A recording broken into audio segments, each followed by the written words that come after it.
Assalamualaikum warahmatullahi wabarakatuh.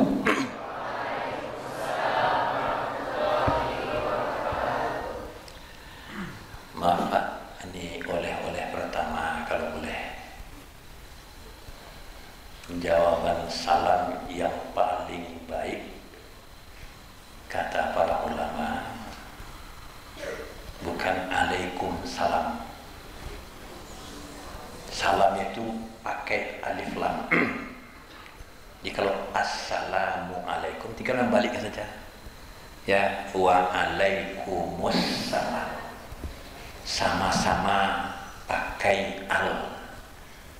Ya, sama-sama pakai as. Apa faedahnya ini? Ya, umum. Keselamatan tidak dibatasi oleh ruang dan waktu. Sumbernya istilah akademis ini. Sumbernya kitab yang paling sederhana, Riyadhus Shalihin min kalami Sayyidil Mursalin, yang ditulis oleh Imam An-Nawawi rahimahullah, khusus pada kitab As-Salam. Nah, boleh kita lihat buku itu cukup banyak ya di toko-toko buku agama. Sengaja saya sampaikan ini, mohon maaf sebagai pembuka saja ini. Tahun 1983 saya mula-mula ditugasi di Solo, tinggal di Simpang Sawah Bali, Departemen Agama namanya dulu, sekarang Kementerian Agama. Saya termasuk yang sangat rajin mengikuti siaran BBC London. Jadi ketika itu ada penyiar yang sering sekali tampil ketika siaran paginya. Satu Inke Maris, kedua Irna Sinulinga. Nah, musik pengantarnya pun khas. Ding ding ding ding ding ding ding ding ding ding ding ding. Itu musik pengantar BBC London. Ketika itu yang namanya HP segala macam belum ada. TV pun masih ya langka. Jadi radio ya pilihan yang sangat banyak ketika itu. Apa masalahnya? Siaran pagi BBC London itu bagi kita pagi, mulai jam 6:15 sampai jam 7. Jadi 6:15 berakhir jam 7. Nah, di London siaran itu disiarkan waktu setempatnya jam 11 atau jam 23:15, berakhir jam 24. Ya biasa itu. Tapi muncul masalah ketika sudah sampai ke akhir siaran. Sampai di sini acara kami para pendengar di Indonesia. Kami ucapkan selamat lagu deh Pak. Selamat pagi, selamat malam. Di ragu Inke Maris mau ucapkan selamat pagi di London malam, tengah malam. Ucapkan selamat malam di Indonesia pagi.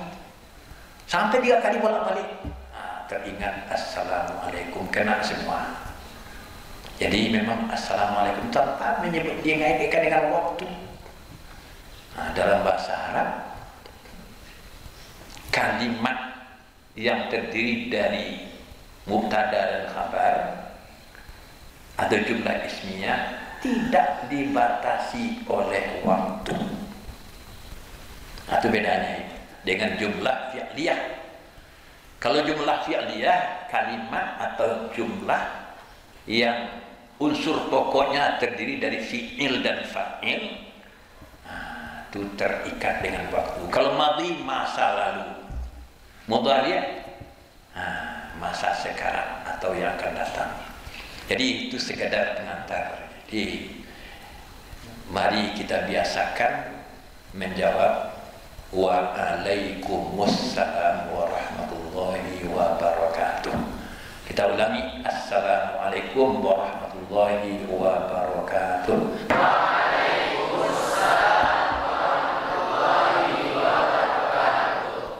Alhamdulillah wa syukru lillah wassalatu wassalamu ala rasulillah wa ala alihi wa sahbihi wa mawala wa la hawla wa la quwata illa billah. Bapak Kepala SMA Negeri 2 Sumatera Barat, Bapak Irsyad MPD yang sama-sama kita hormati, Bapak Wakil dan Bapak-Bapak, Ibu-Ibu Majelis Guru teristimewa.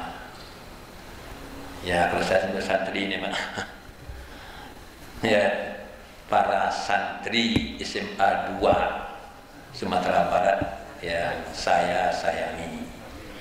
Mohon maaf ini saya layak punya santri ini Pak. Kenapa? Wah, saya sudah mengikuti tadi tampilan Al-Asmaul Husna. Ternyata kekhawatiran saya ya terobati. Ya. Apa kekhawatiran saya? Di mana-mana saya dengar itu selalu saja ada kesalahan, Pak. Kesalahan karena tidak tahu nausaraf. Tadi saya ikuti, alhamdulillah ini tangannya pembimbingnya orang ahli nausaraf ini. Ya, kalau kita lihat dalam susunan Al-Asmaul Husna, salah satu Malikul Mulki, Dzul Jalali wal Ikram. Nah, ketika didahului oleh huruf nida, kata seru huruf nida, ya, berubahlah dia. Nah, di sini saya temukan itu, Pak. Alhamdulillah. Di mana-mana selama ini, ya Malikul Mulki, salah itu. Ya Dzul Jalali wal Ikram, salah itu. Nah, jadi kalau mudhafun ilaih ya murakkab idhafi kata orang Arab, mudhafun ilaih didahului oleh huruf nida ya. Isim yang pertama itu ya itu berbaris fathah. Makanya coba kita dengar Rasulullah menjadi ya Rasulullah, assalatu wassalamu alaik ya imamal mujahidin. Asalnya imamul mujahidin, tapi karena ada ya imamal mujahidin ya Rasulullah,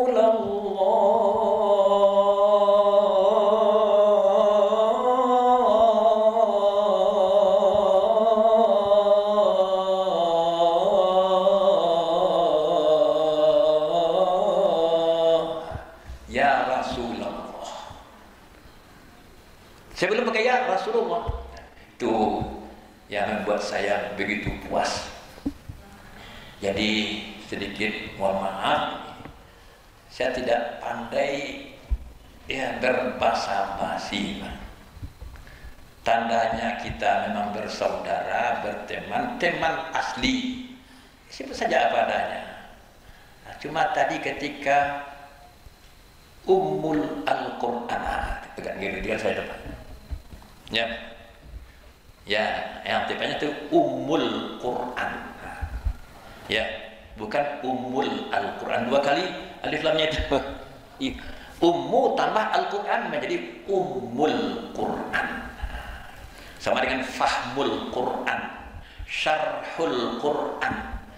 Nah, cuma kadang-kadang jangankan di SMA, ketika MTQ besar-besaran saja baru-baru ini di lingkup kampus UIN ada spanduk ya terbalik, harusnya syarh, tertulis syahrul Quran, tambah syahrul Al-Quran. Kalau syahr itu bulan, harusnya kan syarhul Quran, bukan pula syarhul Al-Quran. Nah, itu. Jadi ini hal-hal semacam ini ya menunjukkan bahwa yang menulisnya, menyebutnya, mengucapkannya ya berurusan dengan tata bahasa Arab. ala kulli hal. Mohon maaf, saya juga tidak berasa basi, Pak. Saya teringat ketika kuliah S2 dulu, dalam mata kuliah sejarah peradaban Islam, ada sebuah kesimpulan dalam sejarah Islam itu dari awal zaman Nabi sampai sekarang. Ada sebuah kesimpulan umum yang dibikin oleh ahli tarikh. Apa itu? An-nasu ala dini mulukihim. An-nasu ala dini mulukihim. Agama satu kelompok masyarakat sangat dipengaruhi oleh agama pemimpinnya. Jadi kalau pemimpinnya itu memang orang taat beragama, punya perhatian serius kepada agama, ya masyarakat lingkungan itu akan terarah, terbentuk. Tapi kalau pemimpinnya memang tidak punya perhatian kepada agama, ya masyarakat berkeliaran bebas, mau berbuat apa adanya. Nah, ini pengalaman saya sebagai seorang yang sering juga terjun sebagai penceramah. Ada lembaga tertentu, kantor tertentu yang biasanya rutin minta ceramah, sampai-sampai ke yang namanya urusan keuangan segala macam. Tahu-tahu tanpa ada informasi, terhenti saja. Biasanya tiap bulan ada yang ngoding, jangan lupa hari Minggu kita jadwal. Tahu tidak ada lagi informasi. Mau datang sendiri ke sana, malu, jangan-jangan memang lupanya dapat informasi. Kapal kami adalah tukang. Dulu memang punya perhatian kepada agama, sangat antusias. Sekarang ya manangah-manah hati. Jadi alhamdulillah, ini sekali lagi Bapak, Ibu-ibu yang saya hormati, rasanya ini yang kedua Pak.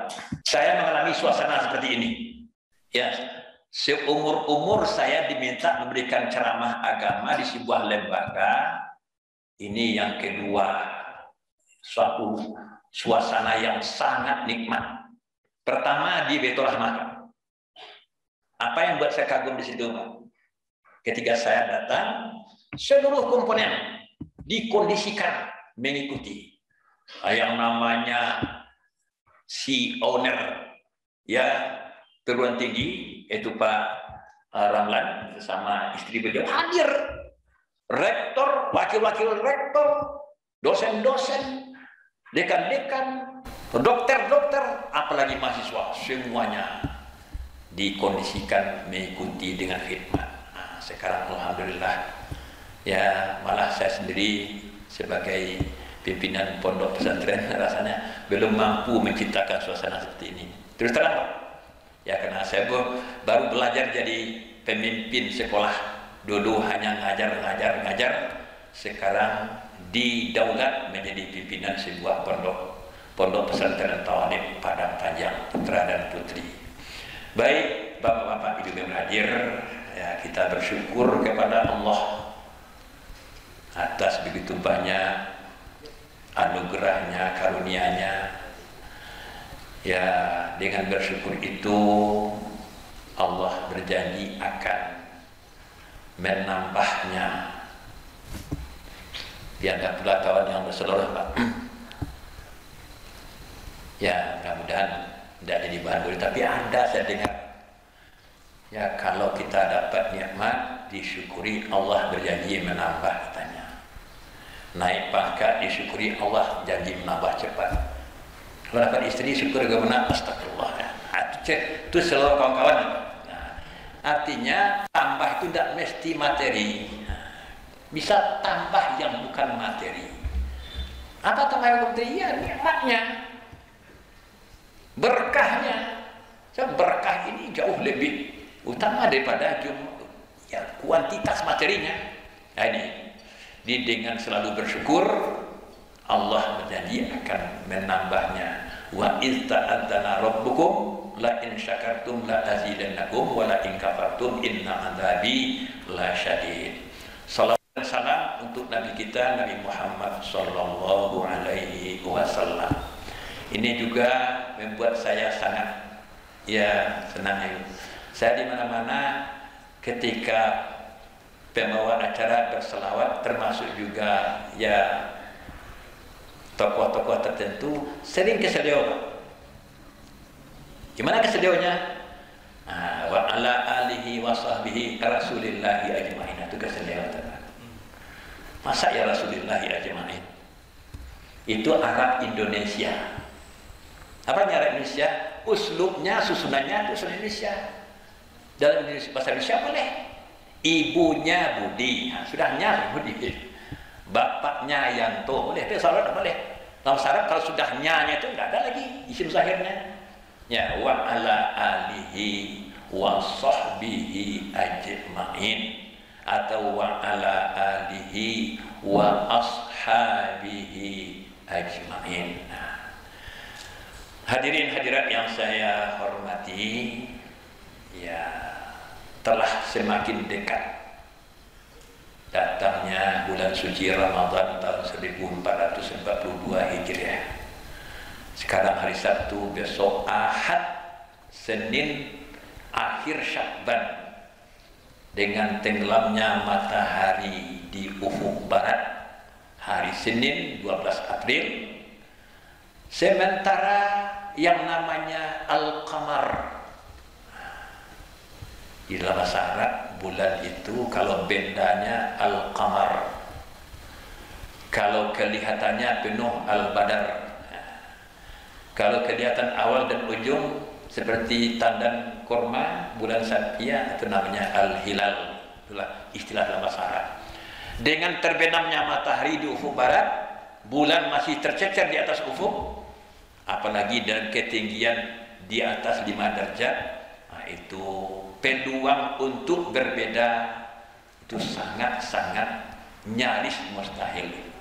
Jadi artinya insya Allah 2 ormas besar di Indonesia untuk tahun ini sepakat untuk menetapkan atau mengakui Selasa 13 April 2021 sebagai hari pertama Ramadan 1442 Hijriah. Kalaupun ada namanya sidang isbat, ada namanya kegiatan ru'yat, itu hanya rutinitas sesuai dengan ketentuan yang telah ditetapkan. Jadi insya Allah Senin malam kita sudah memasuki bulan suci Ramadan dan telah berlaku semua ketentuan yang memang khusus untuk bulan Ramadan. Hadirin hadirin yang saya hormati, saya tidak bisa berlama-lama. Ada beberapa hal saja yang penting kita bicarakan. Pertama, saya tertarik tadi Pak pimpinan kita, Pak Kepala menyampaikan permohonan maaf.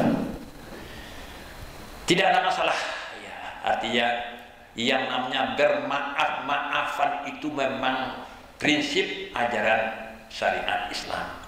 Cuma ada maaf yang sifatnya mujamalah. Mujamalah itu kalau kita terjemahkan, mohon maaf, basa-basi. Ada namanya maaf yang hakiki, maaf yang benar-benar maaf.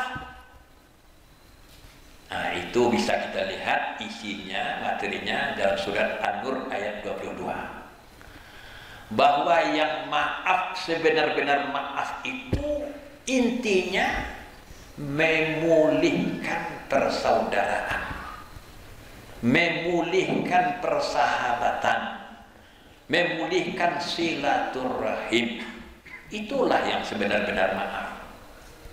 Ini Abu Bakar As-Siddiq radhiyallahu anhu pernah disakiti oleh seseorang yang namanya dalam riwayat Ummu Mistah. Apa tindakan Ummu Mistah? Itu menggosipkan anak Abu Bakar, yaitu Aisyah radhiyallahu anha. digosipkan selingkuh. Para Aisyah adalah istri Nabi, ya, tetap juga kena korban gosip. Ya, pernah terjadi di dalam tarikh, judulnya Hadisul Ifki. Hadisul Ifki, berita bohong yang disebarluaskan menyangkut kehidupan rumah tangga Rasulullah dan Abu Bakar. Apa pangkal penyebabnya? Aisyah tidak punya pilihan lain menghadapi persoalan yang dilematis. Ketika sekembali beliau dari perang Bani Musthalib, beliau ditinggalkan rombongan di sebuah padang pasir yang sangat-sangat sepi. Kenapa sampai terjadi begitu? Rombongan tidak tahu bahwa Aisyah atau ibu negara atau Ummul Mukminin masih belum masuk ke dalam tandu yang mereka usung. Aisyah ini badannya langsing, ringan, tidak begitu beda. Tandu berisi Aisyah atau tidak, hampir sama saja. Aisyah kehilangan kalung ketika pergi buang hajat. Setelah terasa kalung hilang, dia kembali. Rombongan berjalan, tinggallah Aisyah sendirian di padang pasir tandus tengah malam. Beliau masih berharap-harap kalau rombongan akan kembali menyebut. Ternyata sudah lama tidak, sampai tertidur. Ketika Aisyah tertidur, lewatlah seorang anak muda tampan, namanya Safwan bin Mu'attal. Safwan bin Mu'attal. Safwan melihat di tengah-tengah padang pasir di tempat sunyi ada seorang wanita tertidur. Tapi dia mengira tidak mungkin tertidur, sudah mati.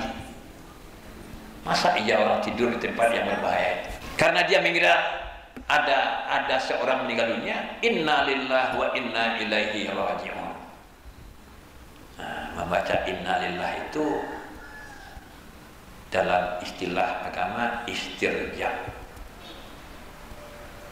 Kalau mengucapkan alhamdulillah itu hamdalah. Jadi ini saya ketiga sendiri, Pak.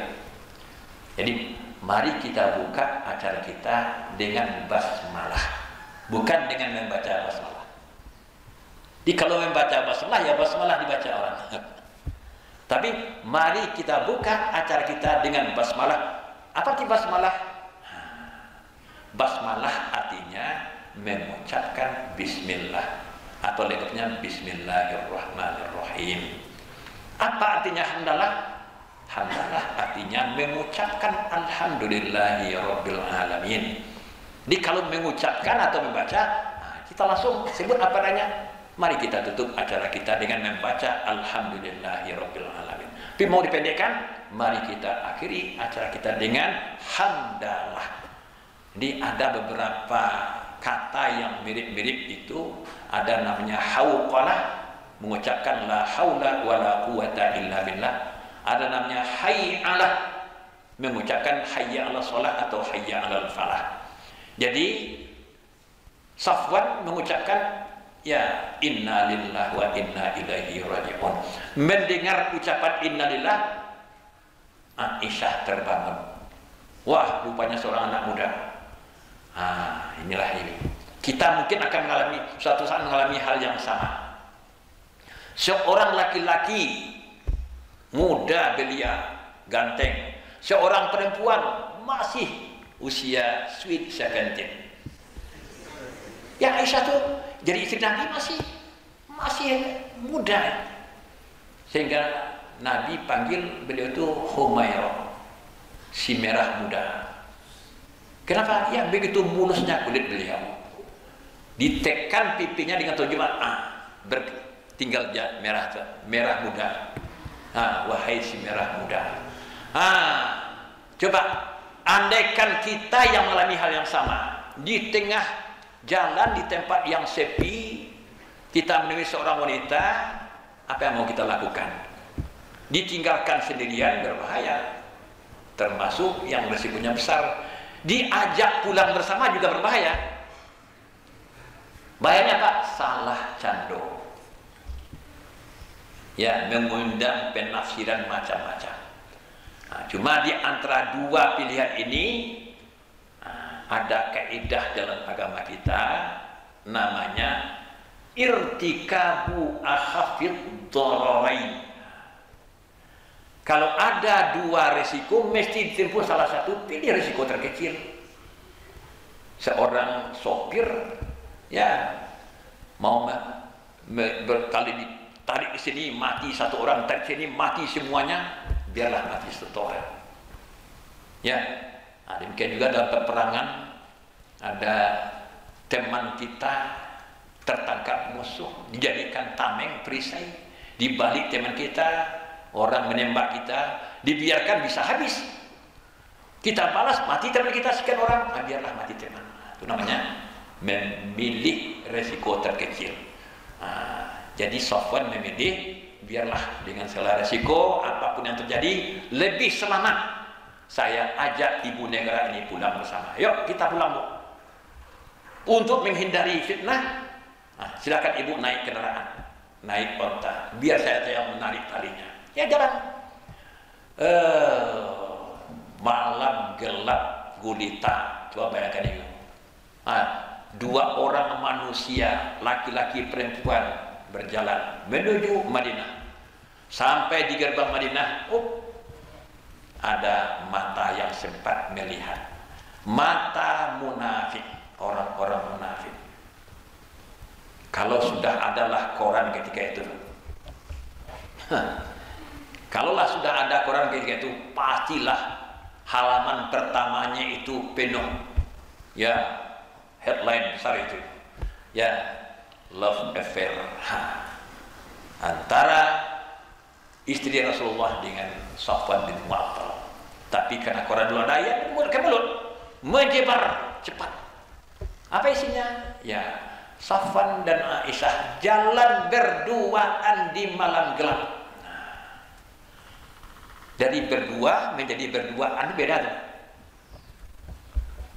Tambahan an ini nama bumbu ini. Ini mohon maaf Bapak Ibu, saya pernah dimintai pendapat oleh tim perumus kanun atau undang-undang syariat Aceh. Bagaimana menerjemahkan khuluwah dalam bahasa hukum? Coba di Aceh itu mohon maaf, ya sudah banyak kemajuan dari segi agamanya. Ada namanya kanun, undang-undang khusus menyangkut tindak pidana pelanggaran terhadap syariat. Tidak hanya berzina yang dihukum, tapi juga yang melangkah ke arah zina juga dihukum. Salah satu namanya muqaddimah zina atau pra terjadinya zina itu namanya khuluwah. Khuluwah itu berkhalwat antara seorang laki-laki dan seorang perempuan. Kalau dahulu kala berkhalwat itu bisa ke dalam semak-semak, ke dalam hutan, ke gubuk kosong, atau ke rumah tertentu, ke tempat sunyi. Sekarang rupanya sudah banyak perkembangan. Misalnya di tengah-tengah taman, orang ramai tapi ada orang duduk berdua saja. Apa yang mereka lakukan, apa yang mereka ucapkan, orang lain tidak tahu. Ini masuk kemana ini? Diterjemahkan dari sunyi-sunyi, tidak sunyi. Apalagi kalau naik kendaraan. Tapi jangan coba ya. Misalnya ada dua orang, satu laki, satu perempuan, ingin berunding ya tentang hubungan mereka. Kalau sambil berjalan, jadi nanti ketahuan orang, naik mobil. Misalnya naik dari Solo ke Padang, ambil bangku berdua, misalnya itu. Dari Padang Bukit Tinggi, naik bangku berdua, isi bus misalnya 30 atau 40, ada bangku berdua. Ini masuk kemana ini? Bersunyi-sunyi, tidak sunyi, tapi isinya bersunyi-sunyi. Jadi apa terjemahannya yang tepat ketika dirumuskan menjadi bahasa hukum? Saya menawarkan, ya berduaan. Mereka berpertimbangan, saya tidak tahu bagaimana rumusannya nanti. Jadi Safwan dan Aisyah digosipkan berduaan di malam gelap. Wah, heboh. Itu saja berita ketika itu, dari mulut ke mulut. Dan itu berakibat buruk. Aisyah jatuh sakit. Kenapa? Nabi pun terpengaruh, mohon maaf. Nabi sebagai manusia biasa. Innama ana basyarum mislukum, kan itu di akhir surat Al-Kahfi, qul innama ana basyarum mislukum. Katakan hai Muhammad bahwa aku ini Muhammad itu manusia biasa seperti kamu. Secara biologis sama. Nabi itu sama dengan kita secara biologis. Kalau terlambat makan lapar, ya sama. Tidak dapat air minum, ya haus. Terhadap lawan jenis, ya tertarik. Nah, terhadap istri, apalagi istri cantik, terdengar cerita aneh-aneh, cemburu. Nabi alami itu. Nabi alami itu. Sementara wahyu terhenti pula turun. Nabi tidak pulang-pulang ke rumah Aisyah. Sehari, 2 hari, 3 hari, seminggu, 2 minggu. Aisyah jatuh sakit. Ya, menekan perasaan. Sangat sakit kalau kita dituduh dengan sesuatu yang keji yang bukan kesalahan kita. Akhirnya turunlah ayat menjelaskan bahwa Aisyah bersih dari dosa. Aisyah tidak terlibat seperti yang dituduhkan itu. Barulah lega, Nabi pun kembali. Yang terlanjur menyebarluaskan berita fitnah itu, ya merasa menyesal. Datang ke Abu Bakar, minta maaf. Minta maaf. Ya, Abu Bakar, saya maafkan. Cuma pakai tapi, Pak. Anda saya maafkan, anggap saya tidak pernah terjadi, tapi mulai hari ini subsidi untuk Anda dihentikan. Di selama ini kebutuhan hariannya Ummu Mistah ini tanggung oleh Abu Bakar. Dia orang miskin, ikut-ikutan pula menyebar berita yang begitu-gituan. Ternyata bohong. Abu Bakar ketika ditemui oleh Ummu Mistah, ya, Anda saya maafkan, tapi ada yang berubah. Apa itu? Ya, subsidi tidak akan dilanjutkan. Langsung ditegur oleh Allah. Tegurnya dalam surat An-Nur ayat 22.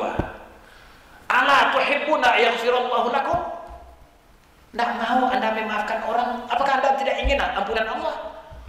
Artinya, kalau kita masih mengharapkan ampunan Allah, maaf Allah,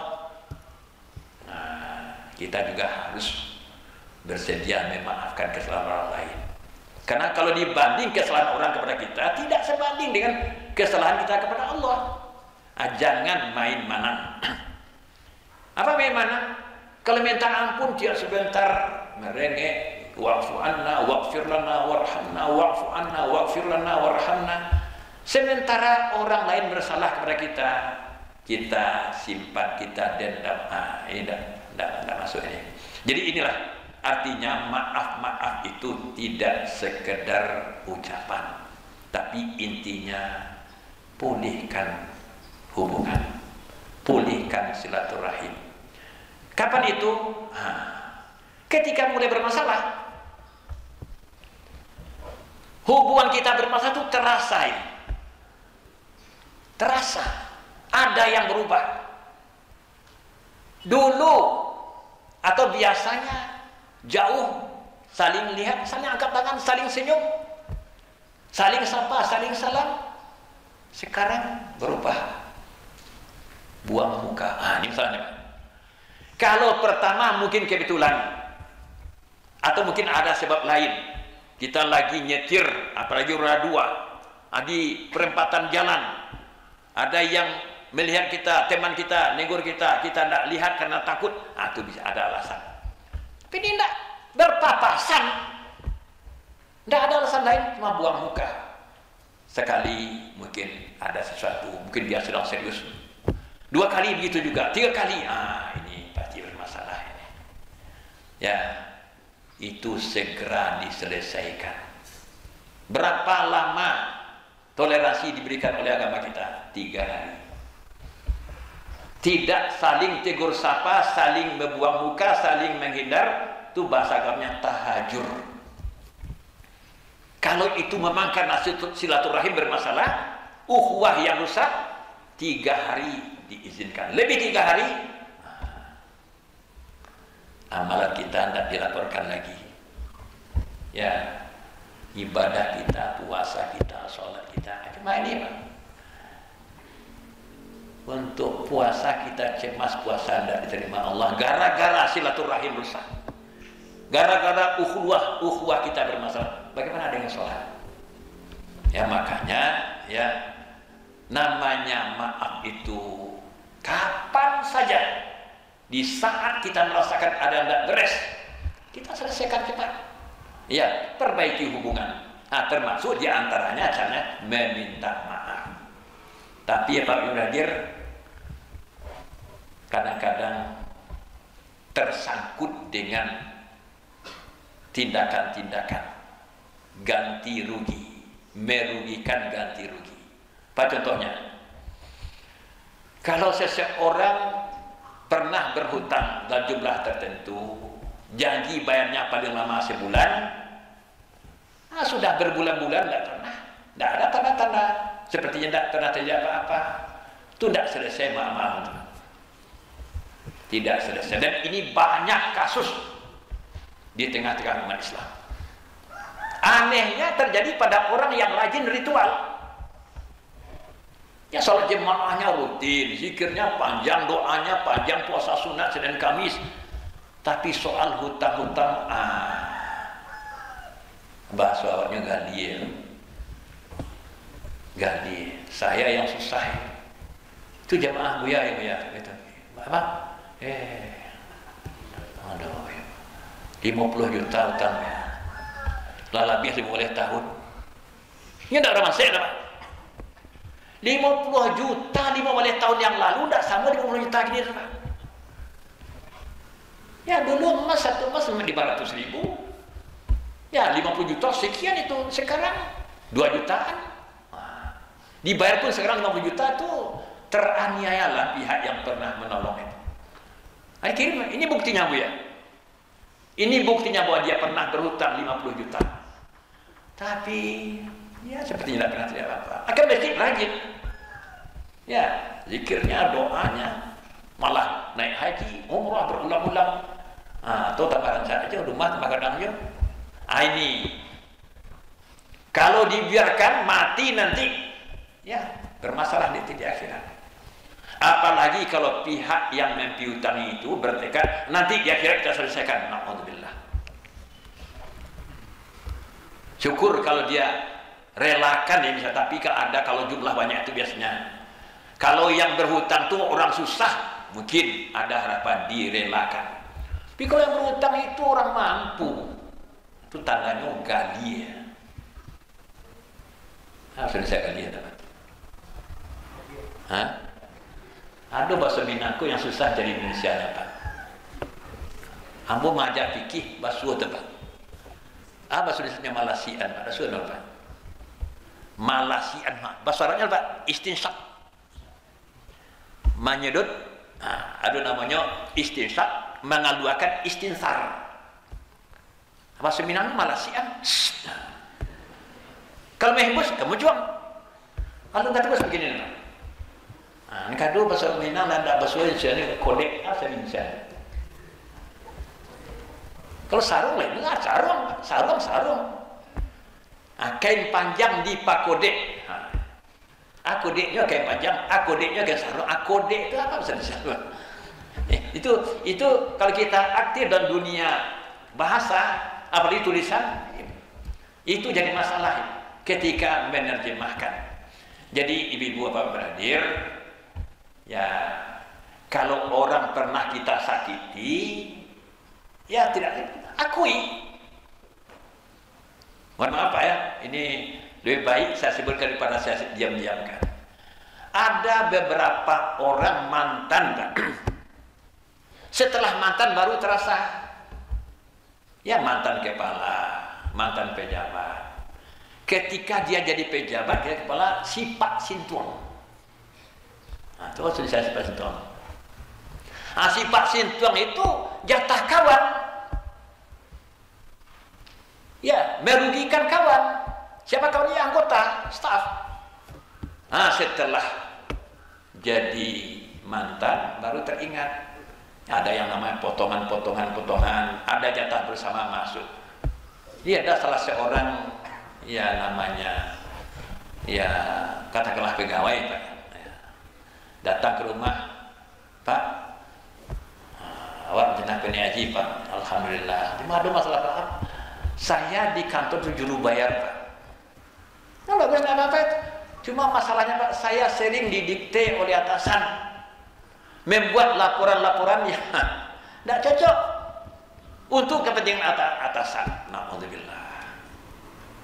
Dia ada dana untuk kegiatan tertentu, sebenarnya untuk lembaga, tapi ternyata full masuk kantong atasan. Saya disuruh bikin laporan itu Pak, serapi mungkin, tidak sekali 2 kali. Ya Allah Tuhan. Bapak kalau naik haji nanti sebaiknya ganti posisi aja. Kalau begitu terus, ya awak nak setahun Pak? Tidak mungkin. Awak nak satu makan Pak? Tidak mungkin saya bilang. Kenapa tidak mungkin? Di sisi lain mungkin. Makan langsung enggak, tapi ya Pak, terlambat datang, alpa segala macam, hanya maafkan karena Pak dalam nolongnya. Nah, itu contoh sederhana. Ketika kita pernah lakukan hal yang begitu, ya berapa orang yang pernah tersakiti, terzalimi, selagi masih ada kesempatan, ya selesaikan.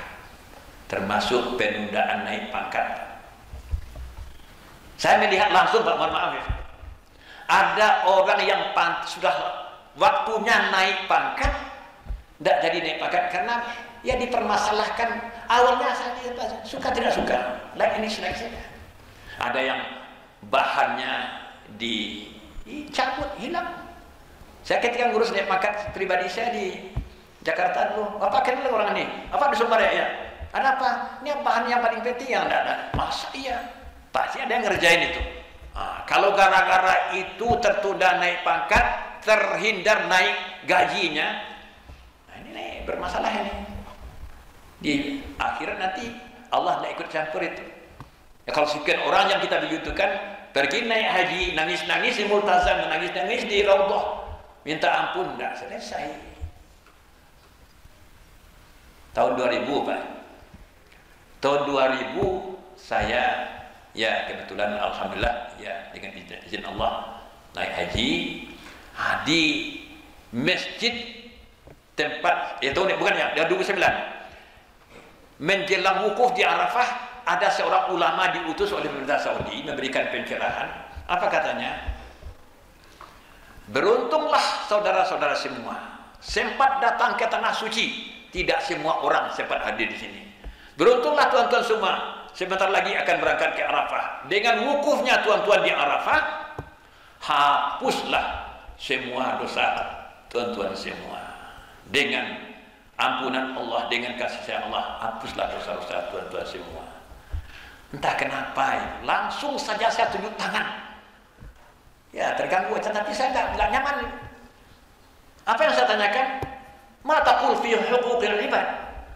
Masuk jugakah dosa-dosa yang antara hamba dengan hamba yang lain? Terdiam. Lalu dia konsultasi dengan juru bahasa mahasiswa Indonesia. Akhirnya dia akui. Kalau dosa itu tersangkut dengan hak-hak orang lain, itu harus diselesaikan dengan yang bersangkutan. Tapi kalau dosa kepada Allah, pernah lalai salat, pernah ya mungkin mempersekutukan Allah, itu urusan dengan Allah, insya Allah selesai. Tapi kalau dengan orang lain, selesaikan dengan bersangkutan, Allah baru akan ampuni. Itu menyangkut maaf-maaf. Kemudian ibadah di bulan Ramadan. Nah, ini ada hal yang penting yang rasanya perlu kita pikirkan. Pertama, apa saja ibadah yang memang sebaiknya ditingkatkan di bulan Ramadan? Mohon maaf Bapak Ibu hadir, saya melihat kebanyakan umat Islam di lingkungan kita itu kalau bulan Ramadan sholatnya meningkat. Sudahlah tarawih di masjid pakai witir, mau juga tambah di rumah, salat malam di rumah. Begitu menggebu-gebunya semangat meningkatkan ibadah. Tapi saya belum temukan dalilnya, Pak.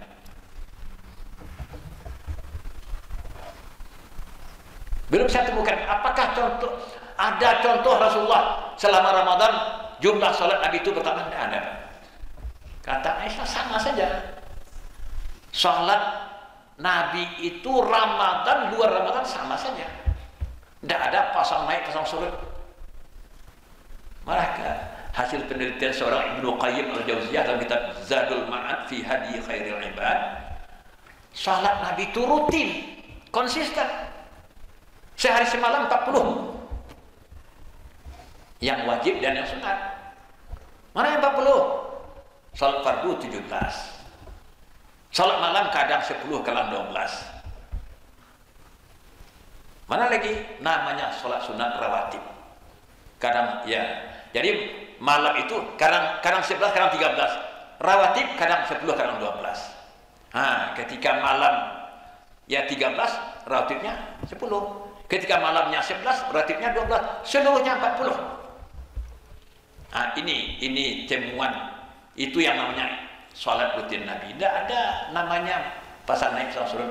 Cuma apa yang ditingkatkan? Ada riwayat, ada dasar dalil.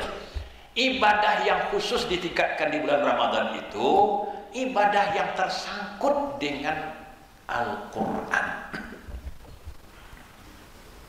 Kenapa? Ada ahli tafsir menyebut Ramadan itu ulang tahun turunnya Al-Quran. Syahrul Ramadan alladzi unzila fihi al-Qur'an hudan linnas wa bayyinatin minal huda wal furqan. Bulan Ramadan, hari-hari yang telah ditentukan untuk puasa itu adalah bulan Ramadan. Yang pada bulan itu Al-Quran diturunkan. Jadi Nabi mencontohkan selama Ramadan memang Nabi baca Al-Qur'annya, kegiatan Al-Qur'annya meningkat dari yang biasa. Bagaimana bentuk praktisnya bagi kita? Pertama, kita perlu adanya target. Target selama Ramadan ini 30 hari, insya Allah Pak. Ramadan tahun ini 30 hari. Berapa kali sanggup kita khatam tilawah Al-Quran? Oh, cuma sekali tidak apa? Ya, sekali, cuma harus konsisten. Kalau sekali tamat Al-Quran selama bulan Ramadan, bagi sajalah.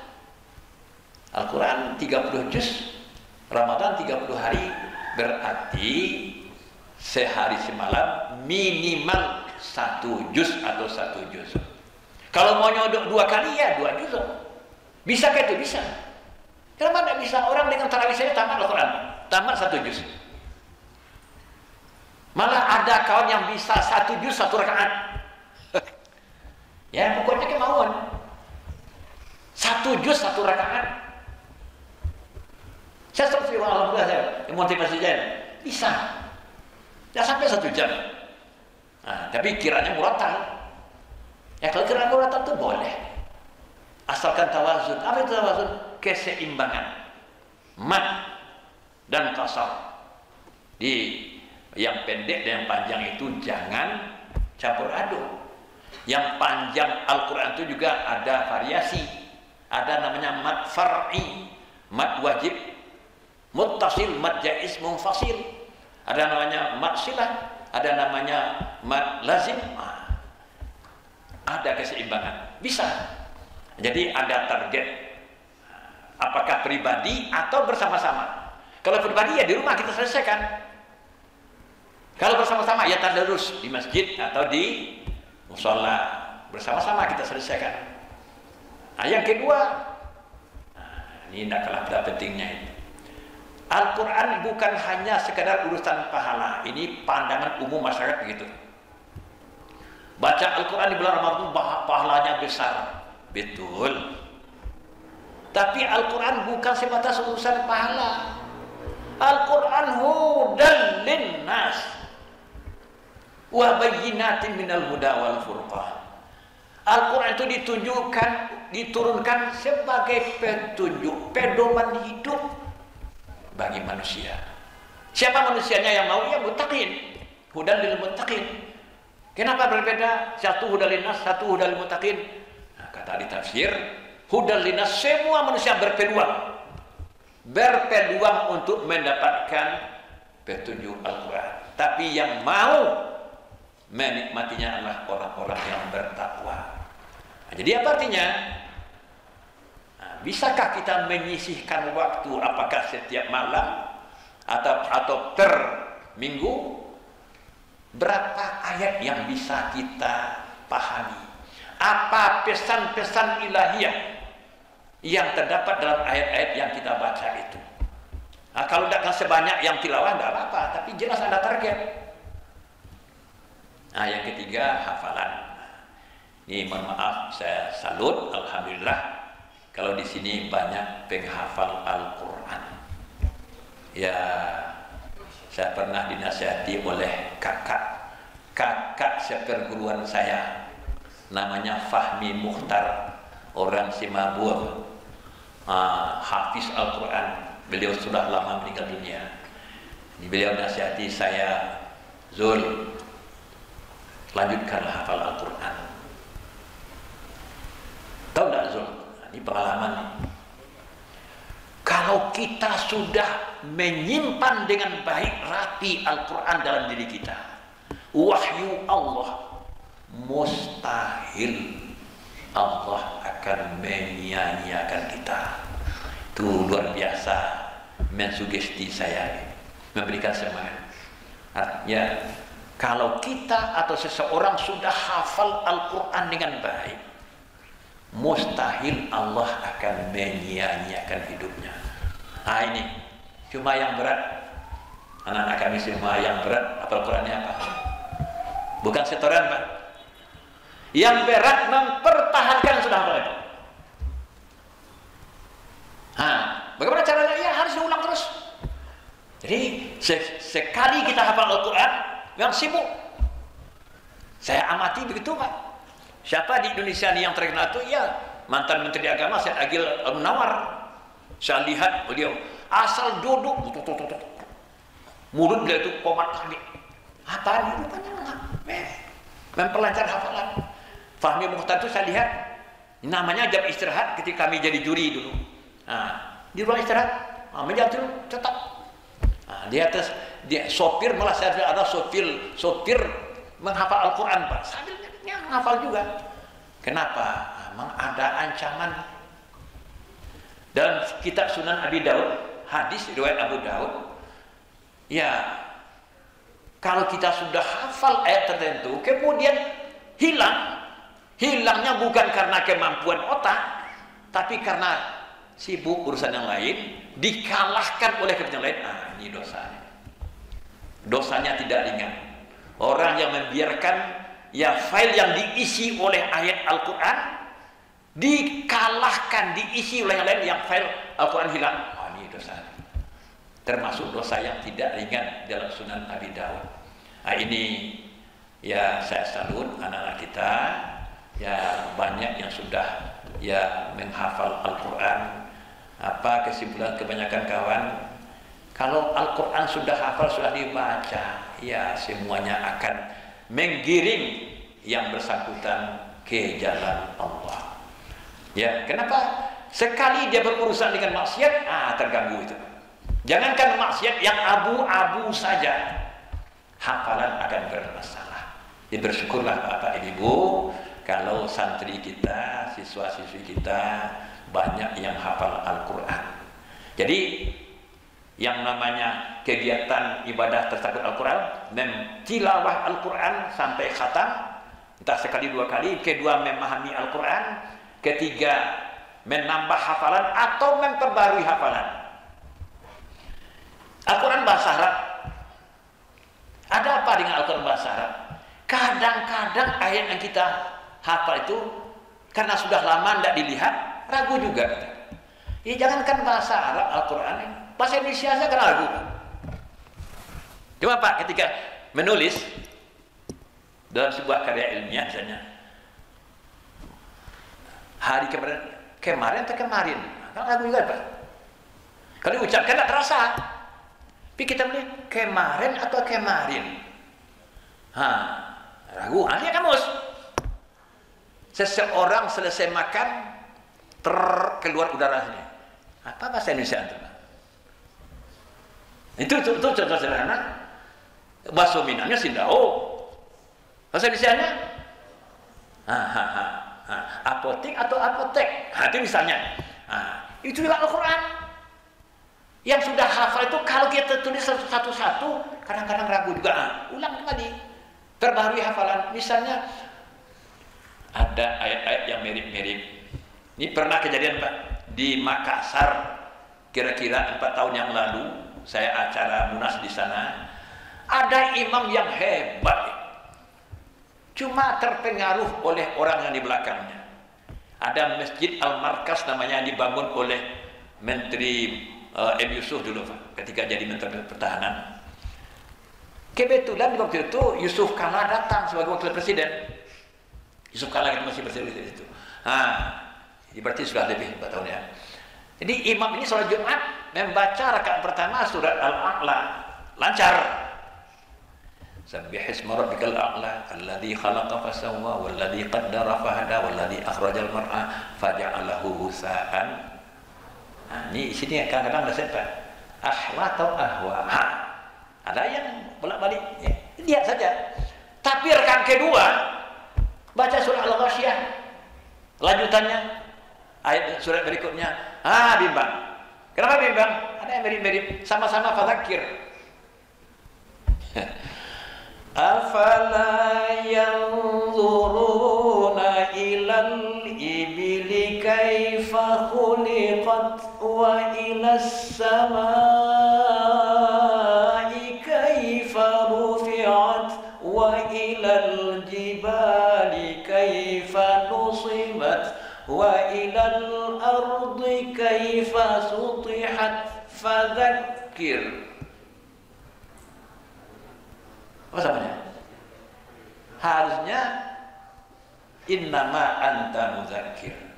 Rupanya lari ke Allah.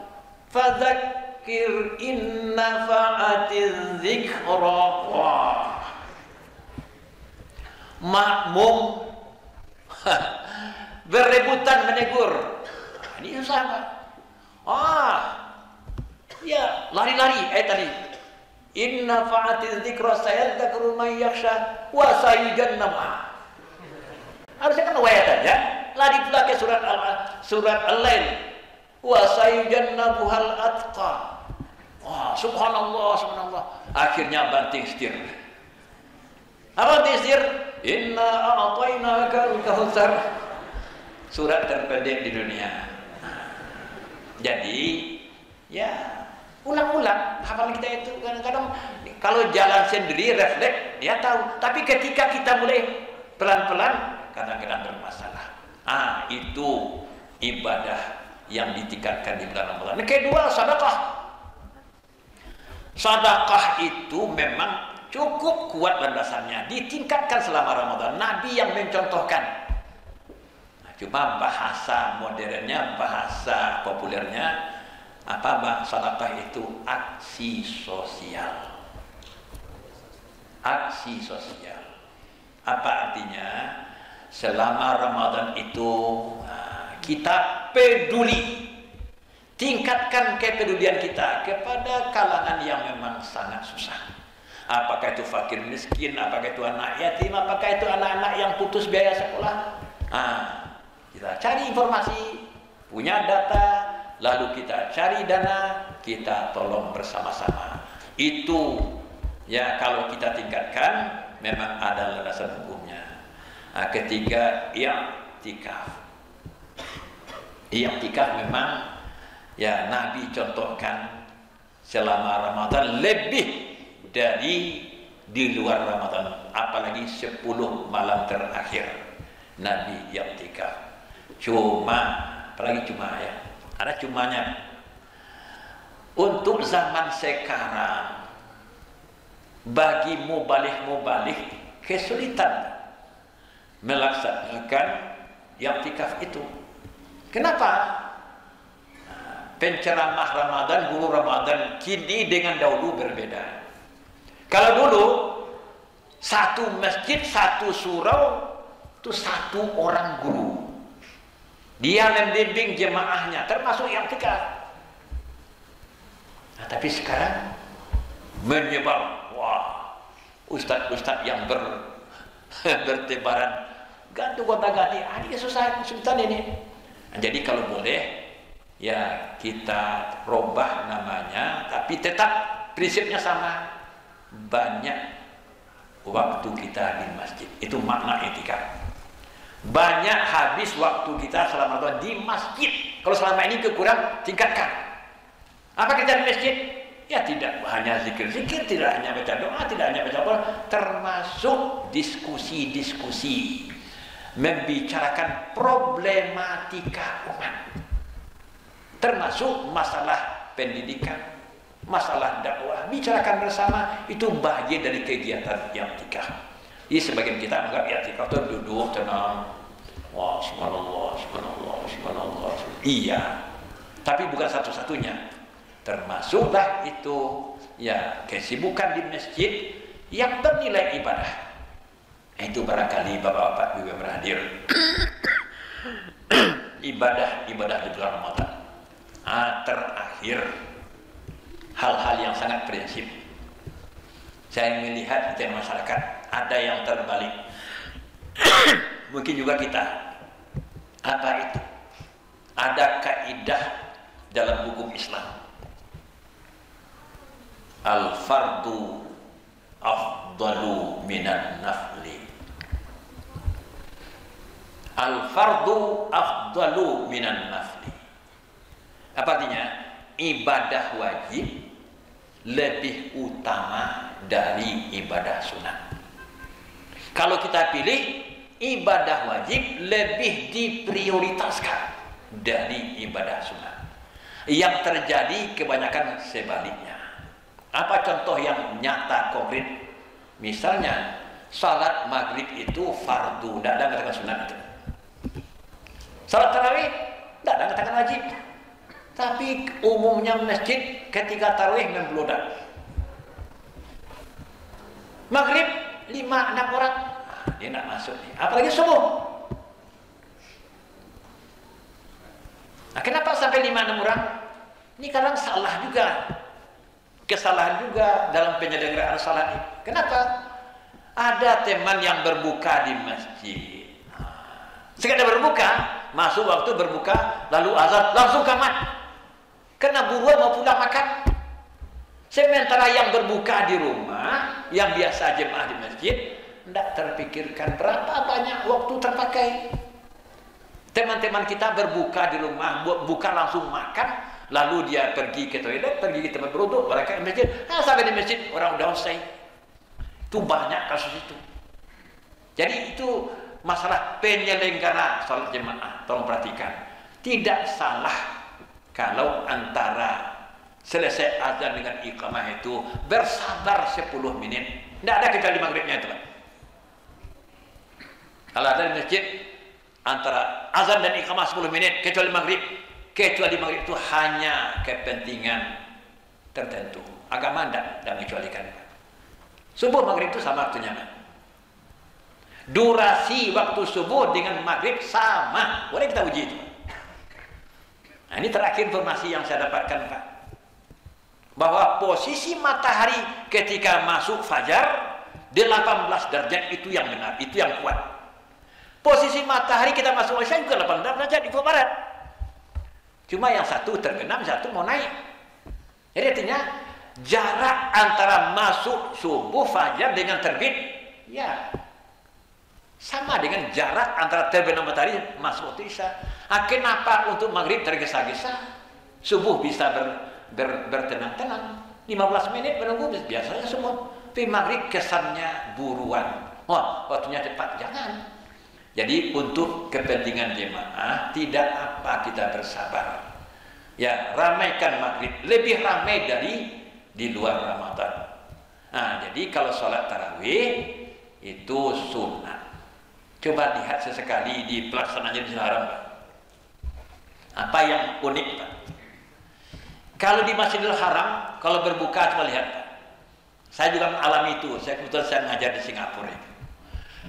Selesai masuk waktu berbuka, seluruh komponen, imam, muazin, jemaah, penceramah, ya makan sempurna Pak. Darah tidak biasa makan. Selesai makan cuci tangan, ya dikemas semuanya, ya. Lalu yang mau ke toilet, salat maghrib ramai. Dimakan juga gitu Pak. Coba lihat. Nah, cuma anehnya, dan bagi kita yang sebenarnya tidak aneh, ketika sholat tarawih tidak mengikat. Apa tidak mengikat? Yang tawaf juga, yang zikir juga, yang tarawih juga. Mana percaya? Coba lihat ini bulan Ramadan ini. 4 jam setelah kita selesai kita tarawih, 4 jam setelah. Nah, kita bisa menyaksikan itu. Jadi ketika sholat tarawih tidak salah yang tawaf tetap tawaf. Kita kan enggak. Kalau ada yang ikut, ada yang bilang, wah, apalagi Ustaz. Ya, Ustaz cara maksud kepada jihad. Nah, jadi ketika di Masjidil Haram tarawih memang namanya ibadah sunnah. Berjemaah pun juga sangat diperhitungkan kondisi bacaannya. Nah, itu tidak mengikat, tidak salah kalau ada yang ikut, misalnya karena ada alasannya. Tapi kalau sholat wajib enggak. Sedang tawaf, misalnya waktu Isya, baru 2 putaran, harusnya 7. Terdengar Allahu Akbar, asyhadu an la ilaha illallah, asyhadu anna Muhammadar Rasulullah, hayya 'alas salati, hayya 'alal falah, qad qamatis salatu, qad qamatis salah, Allahu Akbar, la ilaha illallah. Berhenti semuanya merapatkan saf. Istawu wa'tadilu wa la takhtalifu wasuddul qalam atimus safal awal fal awal. Cuma ada orang awam istawu hati itu kasih tahu. Masa kasih tahu? Istawu itu istiwa. Ya, luruskan, rapatkan saf. Cuma ada yang menerjemahkan, menghubung-hubungkan dengan bahasa Indonesia, istawu, kasih tahu, nggak masuk. Jadi ketika sholat fardu, jemaahnya ramai, semuanya terlibat. Ketika sholat tarawih, ada yang tidak ikut, tidak ada masalah. Kalau kita terbalik, ketika sholat maghrib, sholat subuh, jemaahnya tidak seberapa. Tapi sholat tarawih, apalagi 15 malam pertama, itu panitia cukup repot melayani, terutama masalah sajadah.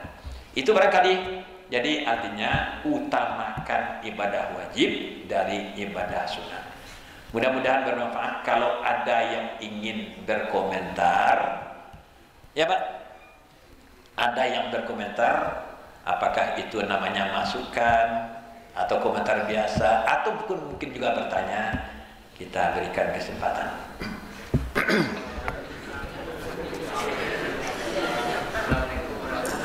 Waalaikumsalam warahmatullahi wabarakatuh. Siapa? Muhammad Arya Fikri. Alhamdulillah. Good name.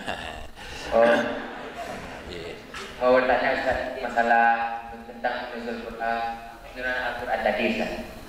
Jadi kan kalau untuk Al-Quran kita atau mushaf kita, susunannya itu dari Al-Fatihah, Al-Baqarah sampai An-Nas. Itu susunan itu berdasarkan apa? Kalau dilihat sejarah kan, surat yang pertama kali diturunkan itu kan Al-Alaq. Kenapa tidak dari Al-Alaq pertama mushaf kita? Iya. Terima kasih. Alhamdulillah. Ya, pertanyaan yang sangat berbobot. Ya, kalau di kampus, di UIN, itu informasi itu dapat dari ulumul Quran atau dalam mata kuliah tafsir. Tapi lebih banyak pada mata kuliah ulumul Quran. Baik. Memang Al-Quran turun tidak sekaligus. Turunnya munajjaman. Munajjaman artinya berangsur-angsur. Kadang satu surat, kadang ya beberapa ayat sesuai dengan kasus yang terjadi. Ada ayat yang pakai sababun nuzul, ada yang tidak. Memang yang pertama menurut banyak riwayat ya memang surat Al-Alaq, tapi tidak seluruh ayat itu, tidak seluruh surat. Yang terakhir menurut satu riwayat ujung ayat 3 surat Al-Maidah menurut banyak riwayat. Tapi ada juga ini namanya ya ada perangsur-angsuran. Atau lalu kenapa susunan sekarang tidak begitu? Kenapa dimulai dengan surat Al-Alaq? Nah, inilah dia bulan Ramadan. Ada sumber, ada riwayat. Setelah tuntas turun semuanya, Jibril datang membacakan kepada Nabi Muhammad menurut urutan yang sekarang dari awal sampai di bulan Ramadan. Makanya menurut pendapat umumnya para ulama, susunan surat dan ayat Al-Quran bersifat tauqifi, bukan ijtihadi. Apa artinya tauqifi? Ya begitu diterima dari Nabi. Jadi bukan hasil pemikiran tim pengumpul Al-Quran, tapi sesuai dengan tuntunan dari Nabi. Ketika Ramadan terakhir dalam kehidupan beliau menerima bacaan Al-Quran dari awal sampai akhir. Siapa yang membacakan? Jibril alaihi salam. Itu jawabannya. Assalamualaikum warahmatullahi wabarakatuh. Waalaikumsalam warahmatullahi wabarakatuh. Penonton nama saya Zani Faldo. Tadi kan Ustaz ada nyinggung tentang utang piutang, Ustaz. Yang mana kalau kita utang misalnya 15 tahun yang lalu, otomatis kan nilai utangnya sama tahun sekarang kan juga berbeda. Nah, berapa sih yang harus dibayar oleh sang penerima utang, Ustaz? Kalau nominalnya ditambah karena alasan nilai tukarnya berbeda, kan nanti hukumnya juga, Ustaz. Sedangkan di sisi lain kalau emang nominalnya tetap, apakah itu nggak merugikan yang berutang karena kan nilai tukarnya juga ada jauh beda? Iya, makasih. Mungkin sekian dari saya, Ustaz. Assalamualaikum warahmatullahi wabarakatuh. Waalaikumsalam warahmatullahi wabarakatuh. Lagi-lagi pertanyaannya sangat berbobot dan menggelitik. Dan itu telah mewakili pandangan umum masyarakat. Apa itu pandangan masyarakat? Asal berlebih riba? Tidak. Nabi sendiri biasa melebihi berutang, tapi tidak diangkatkan. Di pernah Nabi bayar hutang lebih, Nabi suruh tambah terus. Ini lebih dari pokok hutang. Khiyarukum ahsanukum qadaan. Sebaik-baik kamu hai makhluk Allah, paling baik ketika bayar hutang. Orang telah berbuat baik kepada kita, melapangkan kita, menolong kita. Bayar hutang sebanyak pokok hutang itu tidak berbuat baik namanya itu. Itu hanya kewajiban. Orang telah berbuat baik, mestinya dia bisa gunakan uangnya untuk ini, untuk itu. Dia tahan, biarlah. Demi kawan saya, teman saya, saudara saya. Kita ketika bayar, uang yang kita pinjam, kebetulan kita gunakan untuk usaha tertentu. Wah, beruntung.